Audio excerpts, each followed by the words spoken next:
Hello, BookTube. Welcome back to the History Shelf. I am your host, Peg. Today is all about book mail.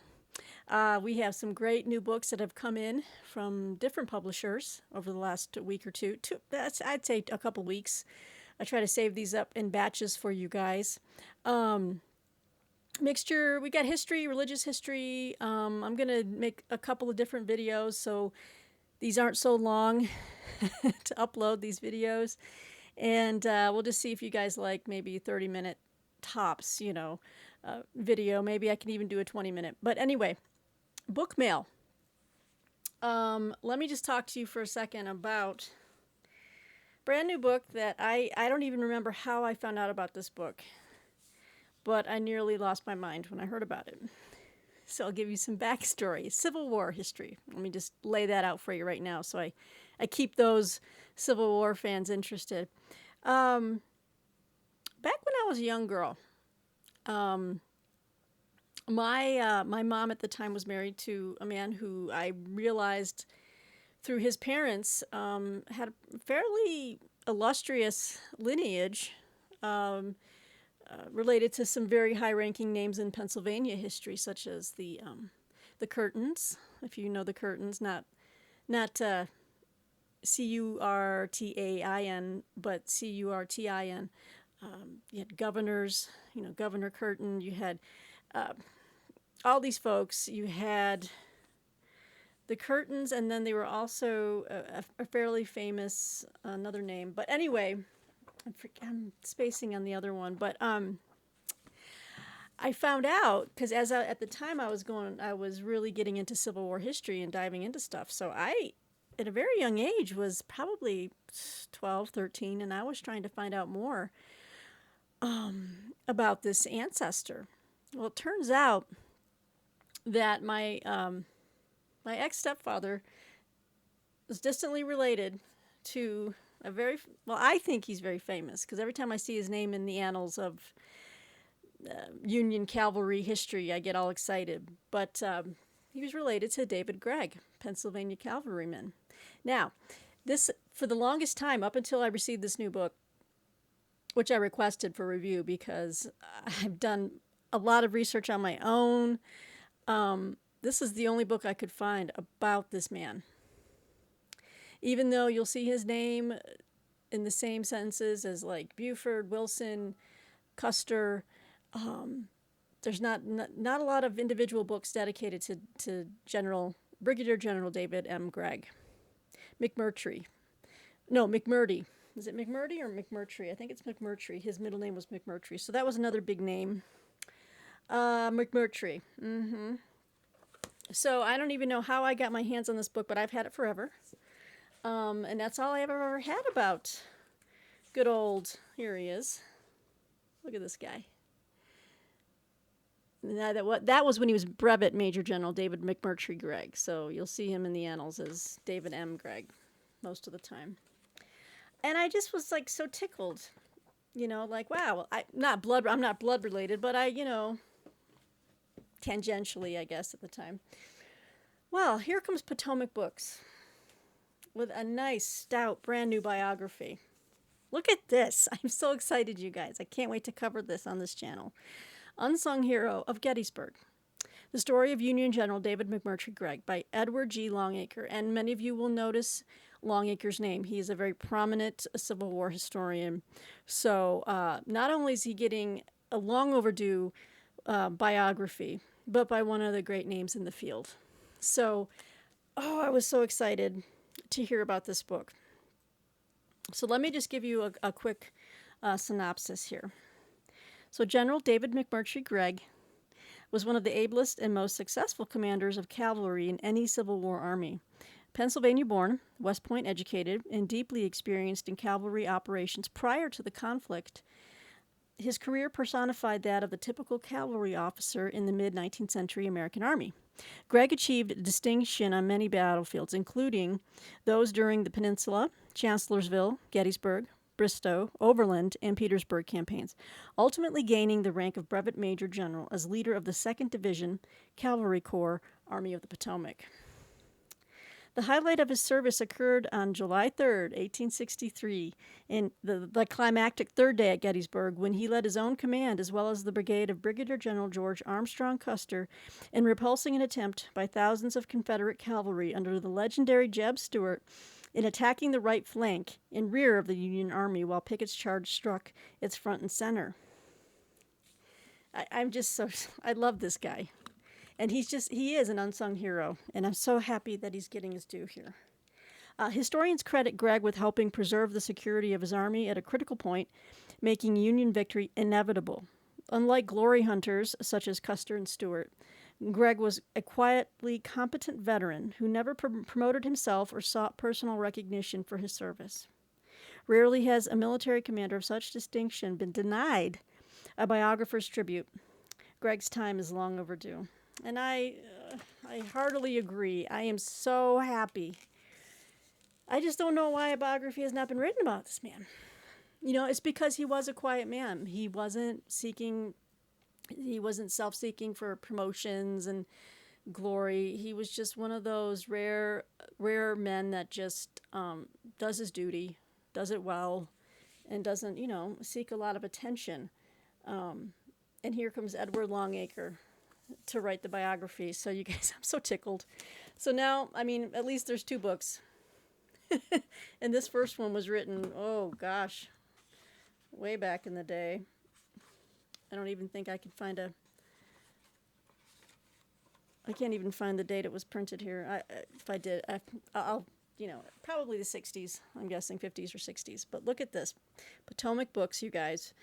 Unsung Hero of Gettysburg. I will be reporting back on this channel about this book because this is near and dear to my heart.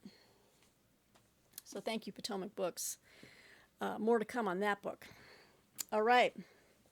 So the next book I have, which I received a advanced review copy of, Bill Rutenberg will be really intrigued by this. I'm sure he'll want to get this one when it comes out. Let's see when this one's coming out. And it looks like I'll actually be reviewing this one. So I received a written review. I received the advanced review copy, and it turns out that I will be covering this for shelf awareness in October, I believe. And this comes out, this book is, tentative publication date is November 2nd. And I have another book by Noah Feldman, but this is The Broken Constitution, Lincoln, Slavery, and the Refounding of America. And Noah Feldman has written The 3 Lives of James Madison. He's also written a very interesting book that kind of departs from some of these books in that he wrote The Arab Winter. It's a very slim volume that I have as well. So let me just give you a little bit about this one, which I'll be covering. Let's see here. Although Abraham Lincoln came to power believing that the federal government had no legal authority to end slavery in states where it existed, during his time as president, he changed his mind and effectively rewrote the Constitution's place in the American system.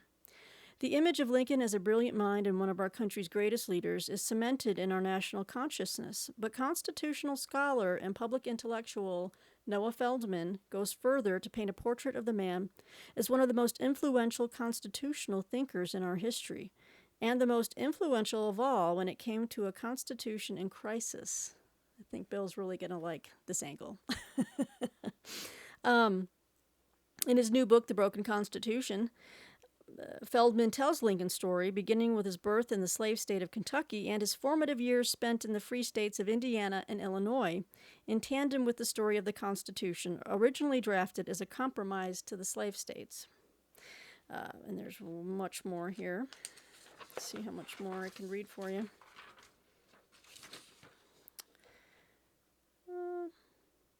Let's see.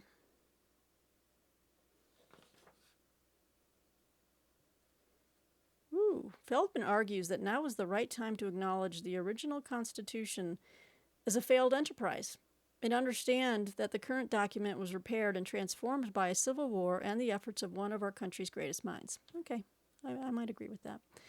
To put it bluntly, the United States Constitution, long referenced as the world's oldest continuously operating document, broke during the years of our Civil War, and it was Lincoln's decisive action that not only saved it, but also remade the entire order of our Union, rights, Constitution, and liberty. As Americans debate the historical legacy of slavery and racism, the New York Times 1619 Project and the Trump administration's 1776 Commission, the broken Constitution makes a decisive contribution. For Feldman, the United States was stamped at the beginning with servitude and white supremacy, but it has not been stamped from the beginning. Stamped at the beginning has not been stamped from the beginning.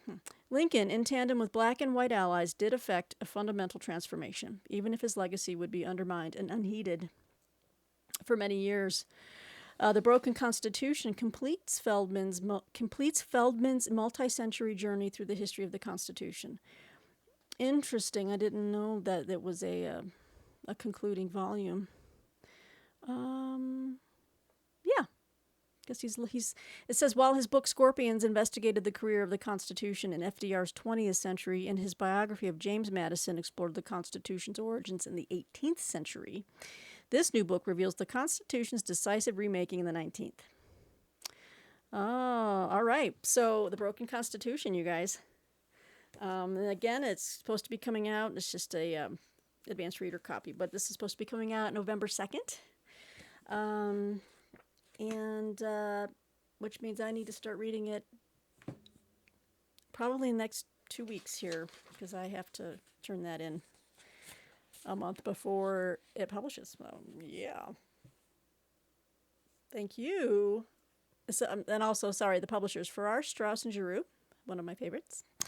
And so I was able to get that advanced reader copy, which makes annotating it easier. I don't find reading on an ebook very pleasant. It's just so hard to go back and see where I've annotated things. Oh, these are fun. Okay. Oh, I had a chance to review some of these for, let's see, I was contacted by Bloomsbury, but these are actually Osprey books. As you know, I collect them. I think you might have seen them. I have a whole entire video dedicated to some Osprey books and how I collect them. They're the thin little volumes. I have some right over here off camera. You can't see. I've got, probably close to 20 of them. But these are some new releases and about eras and issues I find very intriguing. Plus some new series that I wanted to check out just to see what they're like. But let's just start with ones that I've already have. I collect a lot of these. These are the, I think they're called the campaign series, or they cover like a certain campaign or battle.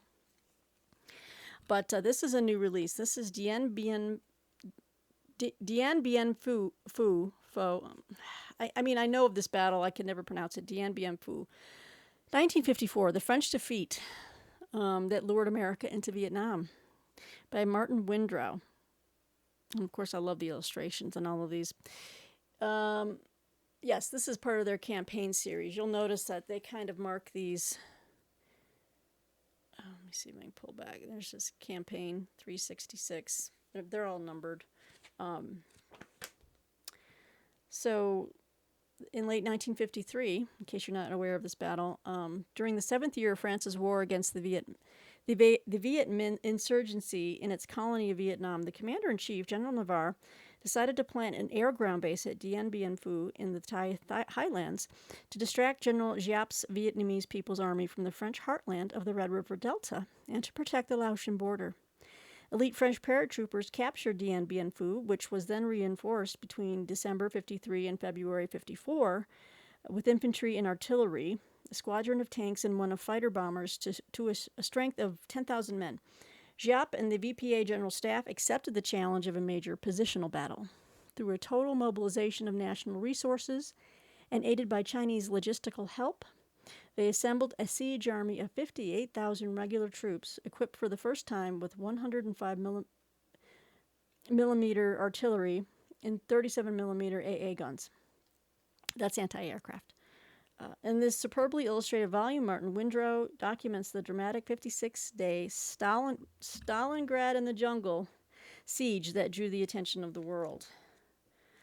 There's tons of photographs, obviously, but they also have some really cool original artwork, which I love. I just love it. What can I say? There you go. So thank you, Bloomsbury and Osprey, for this chance to take a look at this. The next one is also a series that I collect, and it's also known as, they're called the Elite series, and it covers different aspects of either troops, how they're kitted out, what kind of weaponry they used, uniforms, etc. But this one is it kind of encompasses a lot, and this is brand new. This is the Japanese Home Front, 1937 to 1945, by Philip Jowett, illustrated by Adam Hook. And I should have said this last one is illustrated by Peter Dennis. Thank you for your artwork. And so, as you can see with these, and then now it says Elite up here, number 240. So there's a lot of them. I have about 5 of the Elite. And they're very slim volumes. This is like 64 pages. But richly illustrated. Gives you a very broad overview. Kind of shows you the uniforms that people, soldiers and like medical units were wearing back on the home front in Japan. Their insignia.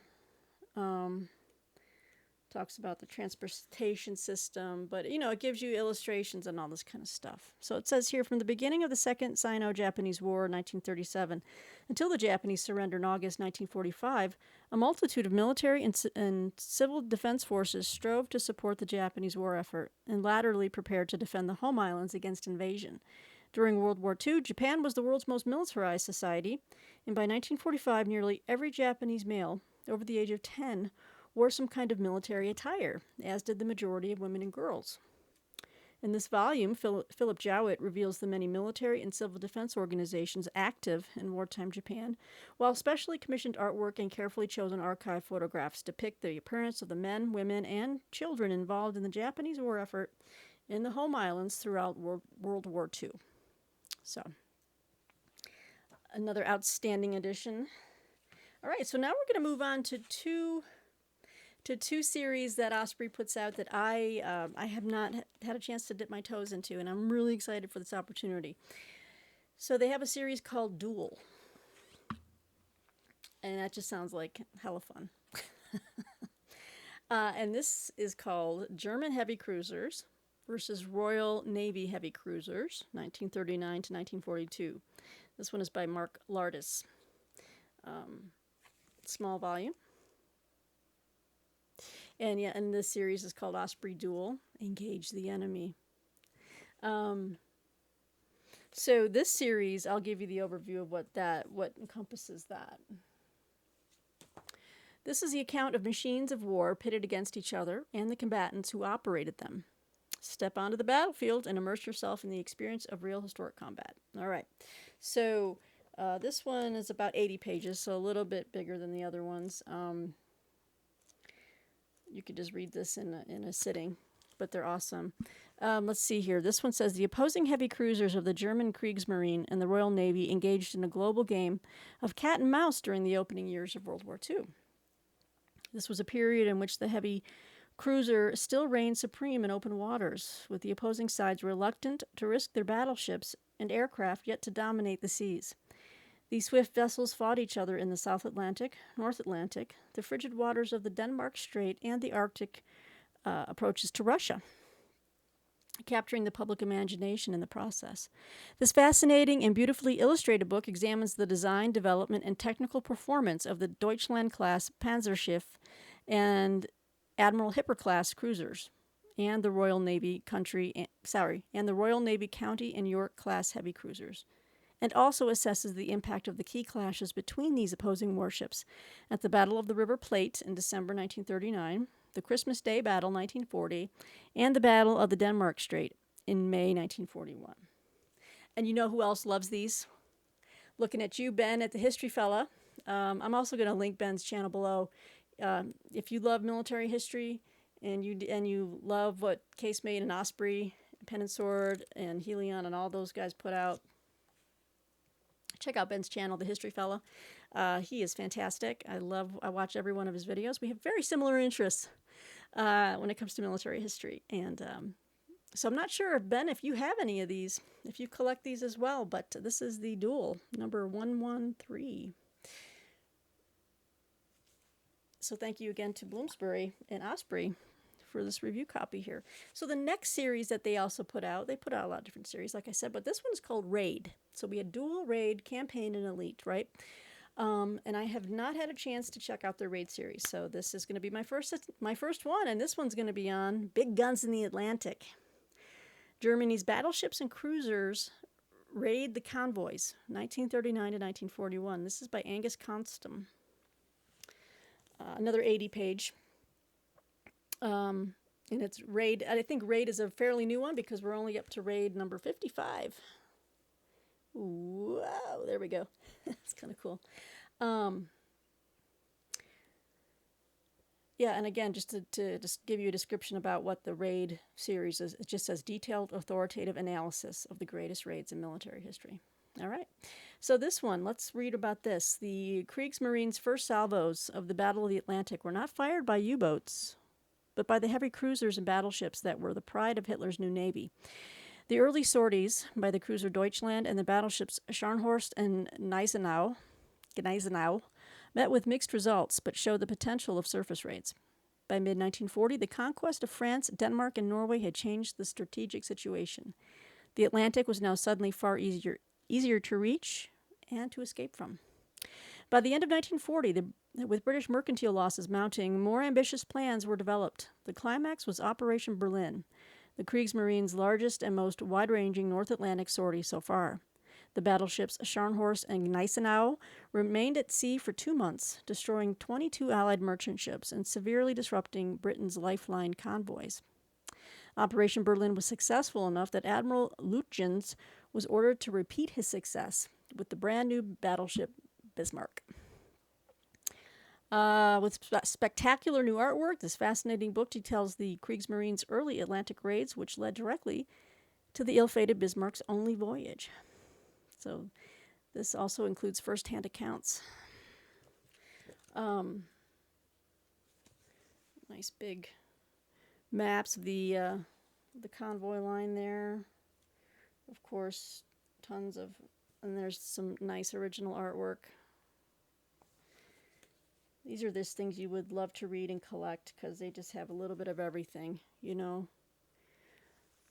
And it's a nice overview. So it's you know, approachable. Anyone can approach this material. You don't have to be a military historian or, you know, scholar to understand what they're saying in these slim volumes. So thanks again to Osprey and Bloomsbury for reaching out and offering to send me a few of these for review. I'm curious to see if Ben has any of these. All right, we're at 23 minutes, and I'm going to try to keep this somewhat short. Okay, so the next one that I have for review, I think this is a fairly new release. When did this come out? It came out this year. I can't remember if it just came out last month. It might have come out last month. But this is from St. Martin's Press, the great folks at St. Martin's Press. And this is The Ambassador, Joseph P. Kennedy, and the Court of St. James's, 1938 to 1940, by Susan Ronald. That's a nice big one right there. Nice big book here. On February 18th, 1938, Joseph P. Kennedy was sworn in as U.S. Ambassador to the Court of St. James's. To say his appointment to the most prestigious and strategic diplomatic post in the world shocked the establishment was an understatement. Known for his profound Irish roots and staunch Catholicism, not to mention his plain-spoken opinions and womanizing, he was a curious choice as Europe hurtled toward war. Initially welcomed by the British, in less than 2 short years, Kennedy was loathed by the White House, the State Department, and the British government. Believing firmly that fascism was the inevitable wave of the future. Oh, no. He consistently misrepresented official U.S. foreign policy internationally, as well as direct instructions from President Franklin Roosevelt himself. The Americans were the first to disown him, and the British and the Nazis used Kennedy to their own ends. Through meticulous research and many newly available sources, Ronald confirms in impressive detail what has long been believed by many, that Kennedy was a fascist sympathizer and an anti-Semite whose only loyalty was to his family's advancement. She also reveals the ambitions of the Kennedy dynasty during this period abroad, as they sought to enter the world of high society London and establish themselves as America's first family. All right. Thorough and utterly readable, The Ambassador explores a darker side of the Kennedy patriarch and an account sure to generate attention and controversy. Well, I haven't heard anything yet. I haven't come across any book reviews in the major journals that I read, book review journals that I read, but it has received some early praise, but by people I don't recognize. But anyway, this is The Ambassador, Joseph P. Kennedy at the Court of St. James's, 1938 to 1940. So, pretty cool. I'm really excited about that. All right.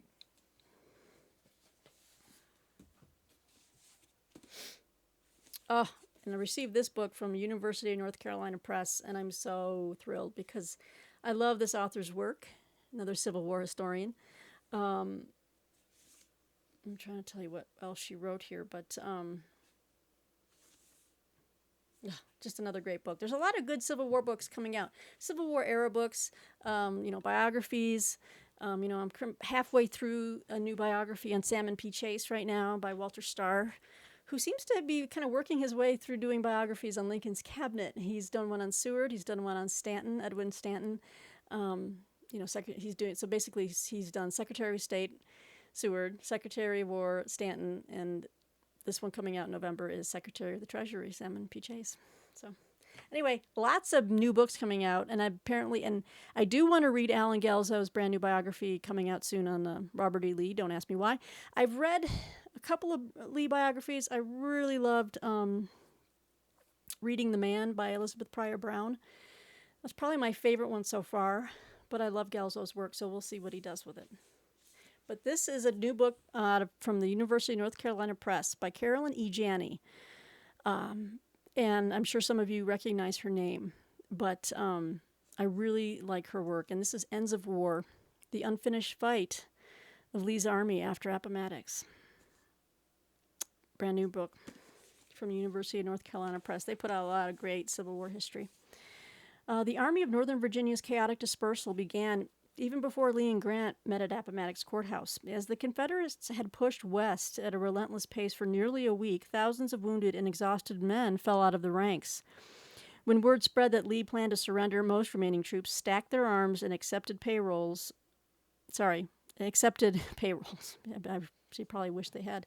And accepted paroles, allowing them to return home, even as they lamented the loss of their country and cause. But others broke south and west, hoping to continue the fight.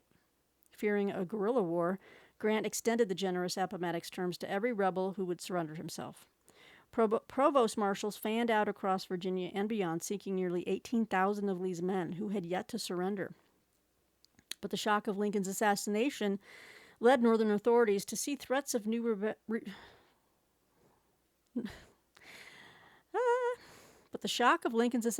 assassination led Northern authorities to see threats of new rebellion in every rail depot and harbor where Confederates gathered for transport, even among those already paroled. While Federal troops struggled to keep order and sustain a fragile peace, their newly surrendered adversaries seethed with anger and confusion at the sight of Union troops occupying their towns and former slaves celebrating freedom. Well, boo-hoo. Sorry. In this dramatic new history of the weeks and months after Appomattox, Carolyn E. Janney reveals that Lee's surrender was less an ending than the start of an interregnum, marked by military and political uncertainty, legal and logistical confusion, and continued outbursts of violence. Janney takes readers from the deliberations of government and military authorities to the ground-level experiences of common soldiers. Ultimately, what unfolds is the messy birth narrative of the lost cause, laying the groundwork for the defiant resilience of rebellion in the years that followed. So this is very important work, and I know that she has done, what was the other book that I really enjoy? Come on, tell me what else you did. I shouldn't make it this hard. Well, I love the artwork in the front pages. Little sketch drawings in here.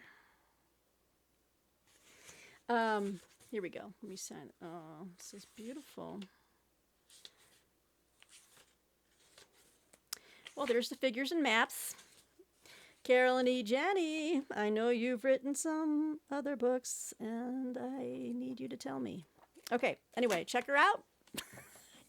I've got one downstairs, and I can't remember the name of it, but she's a great writer, Civil War historian, and I think this is a really a much needed book. I mean, as far as how much has been written about the Civil War, and you think everything that could possibly have happened has been written about, not really. And this is a case in point. When you talk about after Appomattox, it wasn't a clean ending, and there were others that scuttled off to go to Missouri and take pot shots at people and continue the guerrilla warfare. I mean, hell, even President Jefferson Davis of the Confederacy wanted to do that. And that says a lot about him as a man, that he would have been willing to do that and to, subject the country to that. I cannot stand Davis, sorry. Anyway, Hands of War, The Unfinished Fight of Lee's Army After Appomattox by Carolyn E. Janney, brand new book from University of North Carolina Press. Loving it. Okay. I also received in the mail, I'm so tickled about this. I don't think I asked for this one, but they sent it to me. I'm so very grateful to Penguin Random House. I'm so excited for this. This is going to be coming out from Riverhead Books, but it looks like they must be an imprint of Penguin Random House. Nice big chunkster of a book. This is coming out on sale October 26th. This is The Approaching Storm, Roosevelt, Wilson, Adams, and Their Clash Over America's Future by Neil Langtut. So, big chunkster and advanced copy review. Very excited. You see here the fascinating story of how the three most influential American progressives of the early 20th century, Theodore Roosevelt, Woodrow Wilson, and Jane Addams, split over America's response to World War I. In the early years of the 20th century, the most famous Americans on the national stage were Theodore Roosevelt, Woodrow Wilson, and Jane Addams, two presidents and a social worker. Each took a different path to prominence, yet the three progressives believed the United States must assume a more dynamic role in confronting the growing domestic and international problems of an exciting new age. Following the outset of World War I in 1914, the views of these three titans splintered as they could not agree on how America should respond to what soon proved to be an unprecedented global catastrophe. The Approaching Storm is the story of three extraordinary leaders and how they debated, quarreled, and split over the role the United States should play in the world. By turns, a colorful triptych of three American icons who changed history and the engrossing story of the roots of World War I, The Approaching Storm is a surprising and important story of how and why the United States emerged onto the world stage. So fantastic. Look at this. And this is a nice big book. Here's a picture of the author here. He's written several books. It looks like he's written some baseball history. Again, I'm going to shout out my friend Bill Rutenberg, who loves baseball, and he loves books about baseball. So not only, I guess, would you be interested in this one, Bill, I think you would also probably enjoy some of Neil Langtut's other books. He wrote Campy, The Two Lives of Roy Campanella, and Negro League Baseball, The Rise and Ruin of a Black Institution. So again, Riverhead Books coming out October 26th in hardcover. And I think that is an imprint of Penguin Random House. Thank you. All right, we are... let's go back to a University Press book. I requested this because I want to do an in-depth reading of this and talk about it. Now, I'm probably going to be doing that after I move into, hopefully, a new home here where I've really made some headway in packing. That's why I've been a little busy and I haven't been making many videos lately. But once we get settled in, I'm going to be tackling a lot of the things that I have and kind of slowing down on the... I'm not going to be buying any more books, in other words. But publishers will keep sending me things, so that's more than enough. And plus, I'm going to be catching up on my backlog of things. But I really want to take a look at this because I have been so intrigued over this past year of reading with Poland and World War II, Polish history in general. But the entryway for me was the Poland book, Poland 1939 by Roger Morehouse. And then I realized, Polish history has been so... A country has just been caught in between two monsters for the most part throughout its history. Of course, they did invade Russia at one point. Back in the 17th century or something like that. But for the most part, it was either Germany was moving in on it from the west, or Russia or Soviet Union was moving in on it from the east. And anyway, plus I think I probably do have a lot of Polish blood. I'm going to do a DNA test. I'm supposed to be German and not Polish, but I don't know. Sometimes you just don't know what people tell you. This is a book from the Northern Illinois University Press. Now, they were kind enough to send me a copy because it's not strictly a brand new book, but they reprinted it in 2016. But I want to give it some coverage because I think this is probably the book I need to know about all of Polish history. And this is Poland, The First 1,000 Years by Patrice M. Dabrowski. And my last name does end in a ski. Now, that doesn't necessarily mean that I'm Polish. But apparently my last name, the spelling was changed. Apparently it originally ended in a Y. But when my grandfather's parents emigrated and they were going through Ellis Island, they said that at the time it would look better if we changed it to an I because people still had ill feelings about Germans in America at the time. Isn't that crazy? So it's like it's better to look Polish than German here. Isn't that crazy? That people could they just randomly would change people's spellings of names and stuff when they, I'm not surprised they did that, but it's also kind of crappy. Anyway, but this is Poland, The First 1,000 Years by Patrice M. Dabrowski, NIU Press, Northern Illinois University Press. Since its beginnings, Poland has been a moving target, geographically as well as demographically. And the very definition of who is a Pole has been in flux, indeed. In the late medieval and early modern periods, the country grew to be the largest in continental Europe, only to be later wiped off the map for more than a century. The Polish phoenix that rose out of the ashes of World War I was obliterated by the joint Nazi-Soviet occupation that began with World War II. The post-war entity known as Poland was shaped and controlled by the Soviet Union. Yet Poles persisted in their desire to wrest from their oppressors a modicum of national dignity and ultimately managed to achieve much more than that. This sweeping account is designed to amplify major figures, moments, milestones, and turning points in Polish history, including important battles, illustrious individuals, and alliances forged by marriages and choices of religious denomination. The experience of oppression helped Poles to endure and surmount various challenges in the 20th century, and Poland's demonstration of strength was a model for other peoples seeking to extract themselves from foreign yoke. Patrice Dabrowski's work situates Poland and the Poles within a broader European framework that locates this multi-ethnic and multi-denominational region squarely between East and West. This illuminating chronicle will appeal to general readers and will be of special interest to those of Polish descent. So, thank you, Northern Illinois University Press. And Patrice Dabrowski, who I follow on Twitter. I'm very happy to finally have this. I've been following it for a while, and I'm like, this is what I want to do. This is a project I want to do really soon. So, very excited. Okay, guys. Well, we're going to try to end this at 40 minutes. We went a little bit over, but I wanted to read some of these descriptions for you. So the final book is courtesy of Baker Academic, and they print theological, Christian history, religious history books. And this seemed very intriguing to me, and I wanted to check it out. It's a brand new book.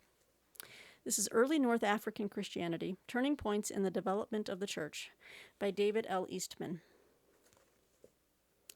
Nice little volume here. mostly get tons of blurbs. I don't have the pub sheet here with me, but essentially says, zeroing in on 5 key moments in history, this book explores how the North African church significantly shaped Christian theology, identity, and practice in ways that still directly impact the church today. I'm always just been curious about how Christianity, how it kind of, migrated, moved around the globe, and how it took different forms in different countries and continents, particularly in Africa. I've got another book on early North African, no, I think Libyan, the Libyan church as well. So this just adds to my my church history library, my collection of books that I've been following and reading for a long time. So brand new book, David L. Eastman's Early North African Christianity, Turning Points in the Development of the Church from Baker Academic. So these came in the mail recently, and I do have more, but I'm going to end this video right now, and I hope you guys enjoy these. Let me know in the comments below what you think, if anything appeals to you. As always, thank you for watching. Thank you for liking and subscribing, and if you haven't, please do. And look forward to seeing you again here at the History Shelf. Take care. Bye-bye.